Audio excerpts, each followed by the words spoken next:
Hello there everyone, welcome back to the channel. It's-A-Mii here, and today we're doing our very first Nintendo Switch 2 review. This time we're doing a Nintendo Switch 2 Welcome Tour. Now this release, despite being just a $10 eShop game, has had quite a bit of controversy around it, simply because it isn't free. This feels like the most obvious pack-in title ever. A lot of people feel like Nintendo should have included it with every Nintendo Switch 2 console, but I decided to pay the $10 and see if it's actually worth that entry fee, and having put a lot more time into it than I think most people, going for 100%. I'm not quite there, I'm still missing a few of the trickier medals. I've put a lot of time into this game, and my overall thoughts are, before we get into the nitty-gritty, is that this game is fun, especially if you do want to go for all of the challenges, but also, I think if you're not a hardcore Nintendo fan, it's a little bit harder to recommend. So that's what we're getting into today. The very first Nintendo Switch 2 review, the very first Nintendo Switch 2 game. Is Welcome Tour actually worth $10? Let's talk about it. Okay, so what is Nintendo Switch 2 Welcome Tour? This is a first-party game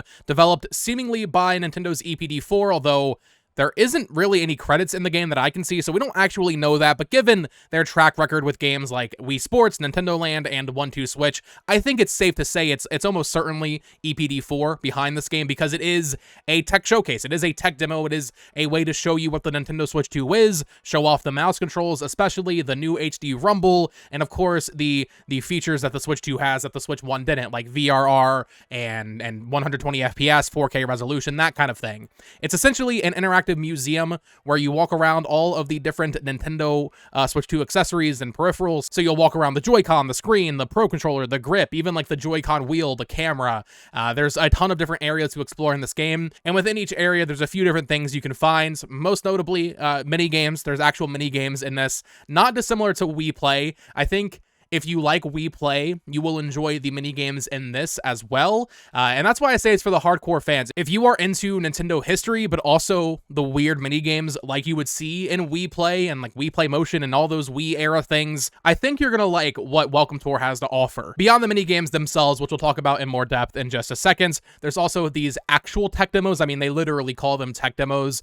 These are just to show off, like I said, 4K resolution or how VRR works, or there's one where it's like guess the frame rate of a moving ball on the screen. These are fine, they don't really do much for me, but more on those in just a second. There's also these stamps that you find in each section, and finding all of them in any given section will unlock the next area. So it's always kind of fun to gather all those up and see what lies ahead, what accessory you'll be moving to. And then maybe most notably, if the mini games aren't your thing, we have all of the quizzes. So as you go on your Welcome Tour journey, you will see a ton of quizzes around the map, and these are just very basic, you know, like 4 or 5 question quizzes where they'll give you some very basic reading material. They'll explain how something works or how it was manufactured, what material the Pro Controller is made of, that kind of thing, how the plastic was molded, and then you'll answer a quiz based on what you just read. Overall, if you want to just kind of see everything once, I would say Welcome Tour is about 5 or 6 hours long. I think that's around how long I had played when I actually ended up seeing the entirety of the game. However, if you want to 100% this game, it is much longer than that, and this might be one of the craziest things I've said in a video, and I wasn't expecting this out of Switch 2 Welcome Tour. I don't think it's an exaggeration to say that this might be one of the hardest games that Nintendo has ever made to 100%. If you want to get everything in this game, go for all of the medals and all of the mini games, this game is a serious challenge, but more on that in just a bit. Playing it casually, not going for 100%, I would say it's just like, it's like fine. It's like, okay, sure, $10 for this. I suppose that's an okay entry fee. Most of your time at that point will be spent doing the quizzes, just because there's so much required reading before you can even take the quiz. I wish you had the option to just skip straight to the quiz, because a lot of the time I already knew the answers to these things, but there are times where they actually tell me something I didn't know, and I really appreciate that. Like, I didn't know that there's a little piece of plastic on one of the like feet of the Switch 2 dock, specifically so that it doesn't tip over. That wasn't on the Nintendo Switch 1, so you do really get to intimately learn the Nintendo Switch 2 hardware itself. And I mean, listen, maybe I'm being marketed to, I'm being sold how beautiful and amazing this console is because they're really hyping it up within the context of the game itself, but it did kind of make me appreciate the Switch 2 even more. Like, it's like, wow, it really has a lot of thought put into it. They talk about how they redesigned the Pro Controller from the grounds up, so there wouldn't be any grooves in the plastic mold. I thought that was kind of neat. Like, there are interesting things to be learned from the quizzes, and I really love when they reference older Nintendo hardware.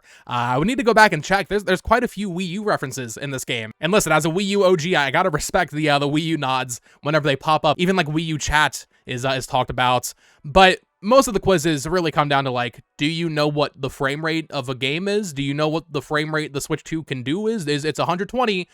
Now you're going to do that quiz and really answer the same question several times throughout your journey here. Or do you know what HDR is? Do you know what VRR is? Do you know what a heatsink is? Like, it's things like this that if I were 12, I would have gotten a lot out of in terms of like learning more. But since I already know all that stuff, it's kind of just boring whenever those quizzes are based on those kind of more basic things, at least in my view. I will say it's weird to see Nintendo explaining technical stuff like this using the terms that we all know, like ray tracing is mentioned in this game at some points. It's really weird to see them training their audience to pay attention to these things. Nintendo has never been a graphics first company.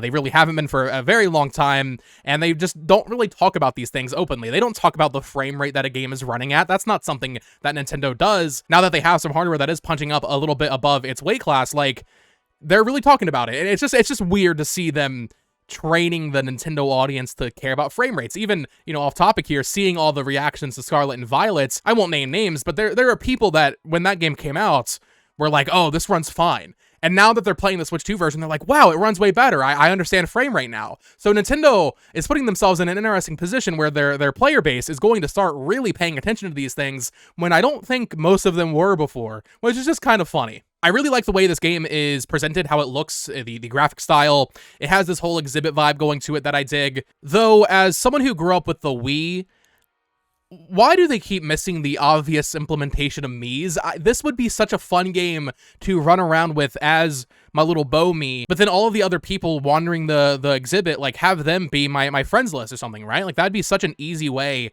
to make this game feel even more alive. Or frankly, even if they just made it the freaking sports mates from Switch Sports. I don't know why they decided to make it this new art style, new character design.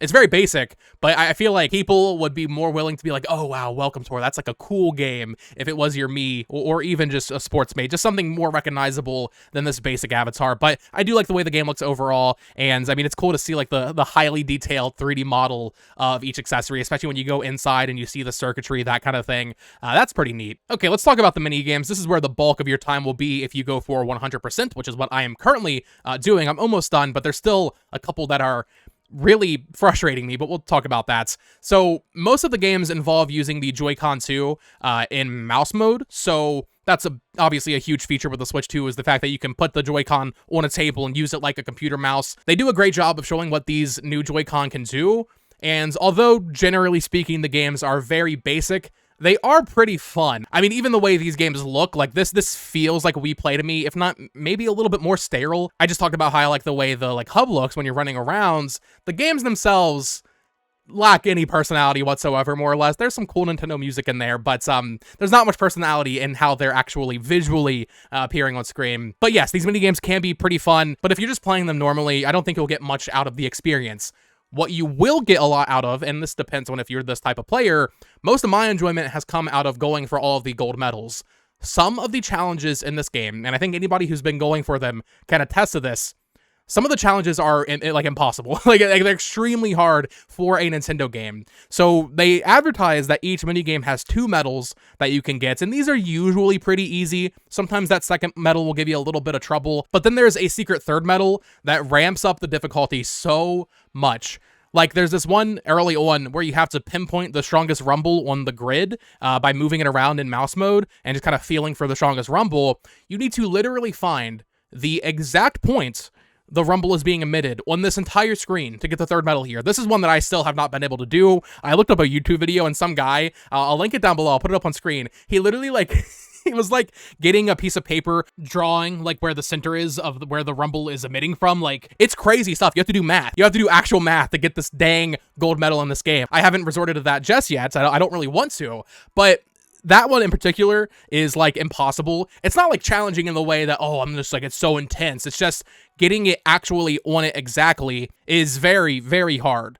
Or there's a lot of games in this where you have to speed around with your mouse. So there's these like speed mazes where you can't touch the walls, or there's this one where there's targets that move around and they appear in random spots. That one I'm having trouble with because they want you to like fling your Joy-Con around on the table, and I don't know, man. Maybe I just don't have the dexterity. My wrist doesn't have like the proper movement. But these are extremely hard for me. I don't know what it is. I mean, in some of these, they literally expect you to do it in like half a second, 1 second, hitting multiple targets. Like you have to have some extremely fast reflexes to get the third medal in some of these mini games. These games are extremely basic, but they are fun and can be extremely challenging. Maybe even to the points where it's a little too frustrating at times. Like in some of these mini games, I'm just doing it and doing it over and over and over again. I'm like, man, I'm not making any improvement. I don't know. I actually do not know if I can do this because they expect you to do it so fast and so perfectly. There's no, like almost no margin of error on a lot of these medals. I was not expecting this out of Welcome Tour. I kind of like that they did it, though, because it's funny to be able to say that Welcome Tour is one of the hardest games from Nintendo to 100%. This is, without a doubt, where most of your playtime is going to go if you decide to 100% the game, just grinding out these third secret medals. The speed at which they expect you to move the Joy-Con around is almost unbelievable, and the fact that Nintendo has advertised this and talked about how you can use the Joy-Con on your leg is... that's laughable. Or even on a couch cushion. You need a desk or a lap desk or some sort of hard, sturdy surface to get all of the medals in this game. If you in the comments down below, if you've done this just playing on your leg like they talk about, how you can just do it on your lap, let me know, because I don't believe you. And even with a proper surface to move the Joy-Con around on, I have often found my wrist like cramping up or, starting to hurt kind of a little bit just from the, monotony of doing the same movements all over the place. It gets a little bit much at times. So it's really funny that this game is extremely hard to 100%, but also I don't know if that's necessarily a positive thing. It's funny, certainly, don't get me wrong, but is that really a good thing, though, that I'm struggling this much to get, like, the Rumble one? I don't know. It just, at times, kind of feels unfair a little bit, but obviously mileage may vary on whether or not you enjoy this type of completion experience. I think it'd be really cool if they added some leaderboards to this game for even more replay value. Like, one of the earlier mini games that I know a lot of people enjoy is the UFO one, where you, at the start, will just, you use one Joy-Con mouse to avoid these spike balls and collect stars. Eventually, you're doing both Joy-Con at the same time, and there's way more spike balls coming at you. This is one that I think would be really fun to have, like, an online leaderboard for, to see how high people are going with this. Right now, you're just doing it over and over to get the gold medal, and then if you want to increase your personal best, you can do that. I think leaderboards would have gone a long way to really adding some nice replay value for this game, especially for, like, the younger people. I imagine if I was, like 10, like I was when Wii Play came out, I would have grinded. I would have grinded this game trying to climb the leaderboard. But as it stands, I already got my gold medals. I'm done. I'm not going to go back to it. So leaderboards would have been nice. The actual tech demos that they have, that they label tech demo, they're all in these like black wireframe settings. These don't do that much for me, to be honest. I mean, they're neat, I guess. Pretty early on in the game, they have you playing a pixel-accurate version of Mario 1 on a 4K TV. I wish there was more stuff like this, more stuff that pays homage to other Nintendo games. Other ones include, like, oh, there's one where you have to, like, use a motorcycle and you're using the Joy-Con like handlebars. I don't know. I don't think the tech demos are all that interesting, and you do them once and then you're done. Usually, these are just a demonstration of how the Joy-Con 2 can rumble to varying degrees, or how HDR works. They're nice. They show you what the Switch 2 can do. I guess it's good to have them in there, but they really didn't, like, wow me at any points. The only one I remember, really, is the Mario one. So I really wish there had been more stuff like that in the game. Now, we already talked about the quizzes. However, I do want to touch on them just, again, really briefly. So, like I said, if you already know all this stuff, they can be kind of boring. Every once in a while, you'll get a nugget of information that you didn't already know, and that's obviously nice. However, oftentimes, they will reference past Nintendo stuff. I mentioned the Wii U earlier, but sometimes they'll get really weird with it. They'll mention, their physical toys they made in Japan. Like, there's one about the steering wheel. There's, going on a history lesson about the Joy-Con 2 wheel, and how actually Nintendo's been using wheels in their products since, I think it was like 1966 or something. I can't even remember the game that they released in Japan that had a steering wheel, but I really, really enjoy this bit of Nintendo history trivia. They don't usually go into it too much. Now that they have their Nintendo Museum in Kyoto, I believe, or Tokyo, that's really cool. And I want to see them do more retrospective, like, looking back on the company's history as a whole. As a diehard Nintendo fan, it's always fun to see, like, even simpler stuff. Like, at one point they mentioned Diamond and Pearl. I'm like, oh, there's Diamond and Pearl reference in this game. That's kind of cool. Or at one point they mentioned the Wii Speak accessory for the Wii for City Folk, right? Stuff like that is really cool to me.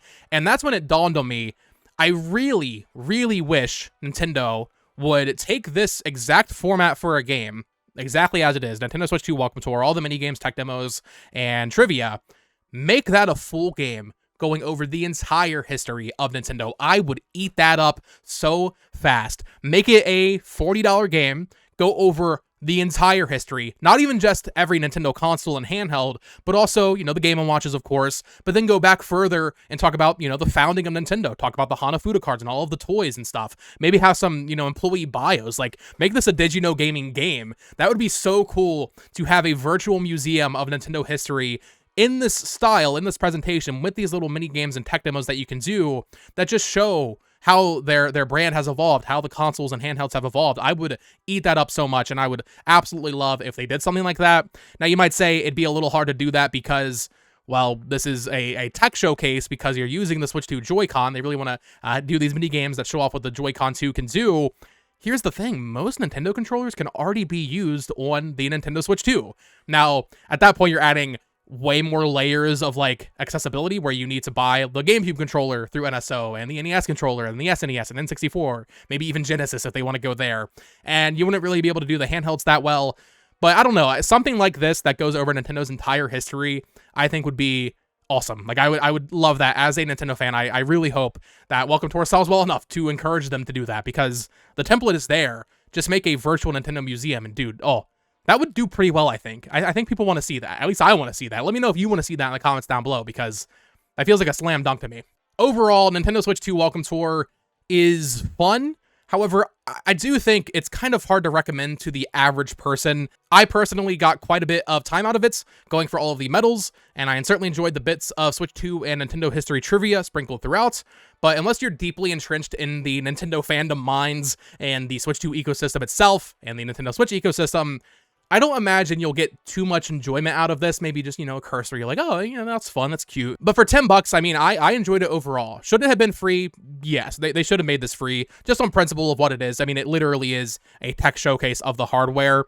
But for $10, I did enjoy my time with the game. I still have some medals to go for. I'm going to try and do those if I can manage it. And I think if this game does look interesting to you and you do, you know, align yourself more on like the hardcore Nintendo side of things, if you grew up with the Wii and Wii Play, you will probably like this game. Just don't go into it expecting the world, and I think you'll have a good time with this for $10. I mean, I'm sitting at over 10 hours played, so $1 per hour, that's fine. Though Sony certainly did Nintendo no favors offering Astrobots or Astro's Playroom as a pack-in for the PS5, because that's one of the best PS5 games, and that was free. So the comparison there certainly makes Welcome Tour look worse than I think it would have otherwise. But let me know what you think of Nintendo Switch 2 Welcome Tour in the comments down below. Have you played the game? Do you enjoy it? Do you think it's worth $10? I would love to hear your thoughts down there. Of course, subscribe here for more Nintendo Switch 2 reviews. I'm going to do my console review in a couple of days, as well as a review for Mario Kart World. Still grinding that open world, trying to get all of the P-switches. I want to 100% the game. Like, I'm going to try to 100%. I think I'm going to try to 100% every Nintendo Switch 2 first-party game. I know that's a crazy goal, but it'd be so satisfying to say I did it. So I got to finish up Welcome Tour, then I'm going to do the Switch 2 review, then I'm going to do a Mario Kart World review once I finish that game up, at least a little bit closer to 100%, once I really see what that open world has to offer. So stay tuned for all of that. Subscribe here for more reviews and collecting content, unboxings, and all that fun stuff. Follow me on Twitter at BoTalksGames. Follow my Nintendo news channel at BoTalksGames as well. And until next time, folks, peace.